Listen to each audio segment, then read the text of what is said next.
Yet, of course, Bailey Smith has been another headline act of this trade period. Will he, won't he end up at Geelong? Scotty, where is this one sitting at the moment? I still think he will eventually. Pick 17. So Geelong have offered their first round pick.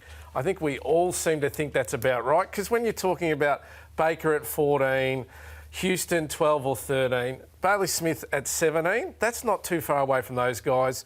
Yes, he's had a knee and he didn't play great 2 years ago, but before that, the 21-year-old version was outstanding. Yep. But you're taking a risk. There's an element of risk with Bailey Smith. He's off-field. We know about his anxiety. He's spoken publicly about that. This is not a layup, so that's why I think Geelong are going, we're giving you a first round in this draft that everyone's talking about. There are risks associated with Bailey Smith, but we think this is a good deal, and I think it'll eventually get done. Is it fair? There's always ifs attached to this, and I don't think his physical presentation is predicated upon behaviour. I just think if his body's right, his best footy is worth actually more than 17. But I think where he's been for the last 2 years, I think 17's about right. Yeah, I think there's an if on it still. Yes, that's right. And I totally understand why Geelong are driving this hard bargain now and just letting the, people speculate for them about mental health. I just don't think you can play the mental health card. And then if it gets to push and shove Wednesday afternoon, say, stuff this, we're putting him through the national draft. And we spoke to Luke Ball today for the Herald Sun. And Luke, just a rock-solid character. Even he was saying, I thought I might retire. It was so hard for me. I was going down to Old Zavs and thinking, I'll just play with these guys as well. So I don't think with all we know about Bailey Smith and all we know about how long Geelong's chased him, Scotty, you can't put him through that. That's unfair. Geelong have a history of not doing that. They get these deals done. Yeah, they understand the human side of it. Stephen Wells is the best negotiator in the business. Andrew Mackey's shown he's very good at it. I can't see that happening. And you've got Paul Connors, the managers. Jay Clark wrote a great story in the Herald Sun today. I mean, they won't let that happen. Yeah. They'll manipulate the whole setup. So I think it'll go down the wire. I don't know what steak knives can be thrown in, but I would be shocked if he went to the draft. So Stephen Wells came back from a Harvard business course, and at that course there, they basically said to him, they all go to Harvard. He actually did the Harvard course. He did it. They said, if everyone wins from a deal, that's okay. And so that's the way they did the Jeremy Cameron deal. The reason you get Ollie Dempsey, pick 15 in the rookie draft. Humphreys, pick 63 in the national draft. You bring those kids in, and so you can allow yourself to hand over a future second, which would be pick 50 next year. Yeah. You get the deal done, you don't put him through the national draft. They're only an ice cream cup away from getting this done. So 17 seems pretty good. Yep. And the flip side, small. The Dogs have to get something. He's out of contract, so they can't. And he's 23, and those other players are better calibre, but they're 27. Correct. Yeah. He might be on the ice cream cups in the next few days too. I noticed he posted on his Instagram earlier today that he's getting his wisdom teeth out in the next few days, as if this couldn't be difficult enough for him this week. He's laid up with that as well. Jake Stringer is sort of at the other end of the spectrum, isn't he, Ralphie? Mature player, premiership player, and GWS have come into the mix in the last couple of days. Where does that one sit? So as a Friday afternoon, something would have to go wrong, I think, for Jake not to find himself at GWS on a 2-year deal. So the club officially is doing its due diligence, still holding on. I think the delay is pretty much there to make sure that Essendon is aware of the fact we'll do it on our terms. So 2-year deal on modest money, you might contribute some of it. A late pick in the 50s, you're not getting pick 20 for Jake Stringer. So here's the issue. So Adam Kingsley thinks he's a reasonable fit. He doesn't need him in terms of positional, but is this the Toby Tax Mark II? So he can fit in the forward line somewhere, but how much does it impinge on the forward 50 targets of Toby Green? They lead from the same spot, they float across Cadman. Is Toby getting 15 or 18% less targets than he would if Jake Stringer was in that side? He'd be getting targeted up less, but you got to look.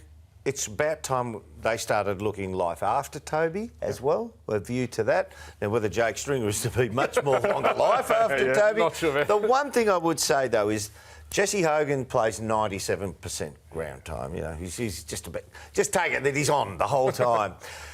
The next key forward they always like to have, they even had Keefe in there later in the year, it's either Riccardi or Cadman. So there's 2 spots from 3 players.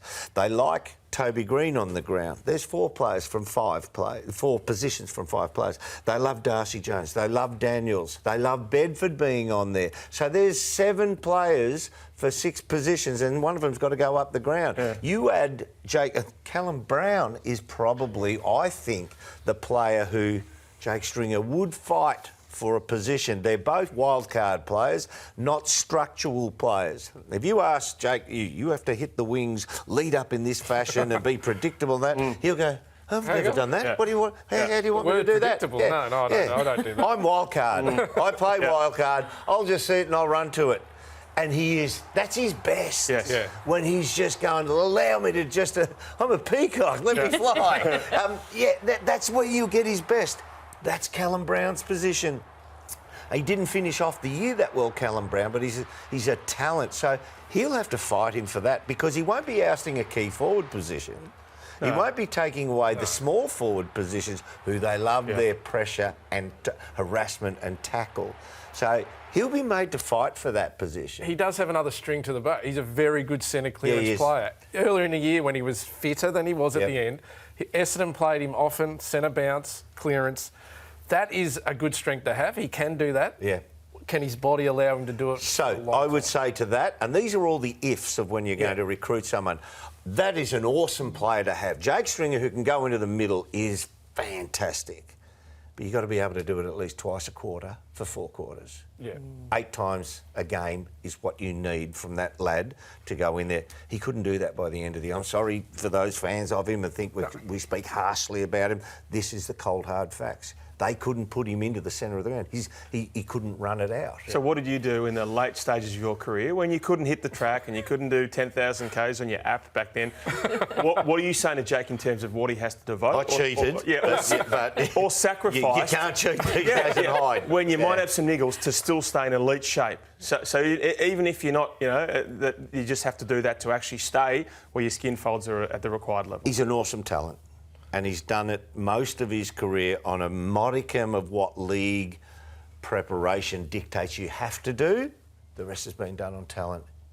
Now, as you get older and your physical prowess lessens, you've got to start tilting that balance to harder, better, presenting yourself in a better shape. Do you believe he has that in him?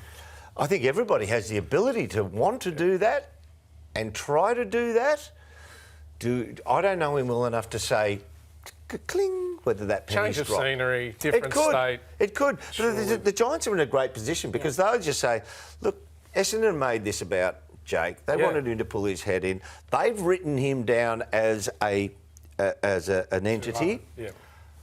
What he's going to be on is almost, for a regular player, is almost minimum wage. Hey, here's tryouts. You fight for your spot. Yeah. You go up against Callum Brown, and if you're good enough, take on Toby Green and train. So you fight for it, and you're on that 400-ish, 450, which is kind of average now. Yeah. So I don't think they're having to give up much. And if the Essendon say, he's worth more than that, they'll go, keep him. Yeah. So they're in a great spot. Yep. If there's one thing we know with Jake, it's going to be a close watch no matter what happens on that front, isn't it?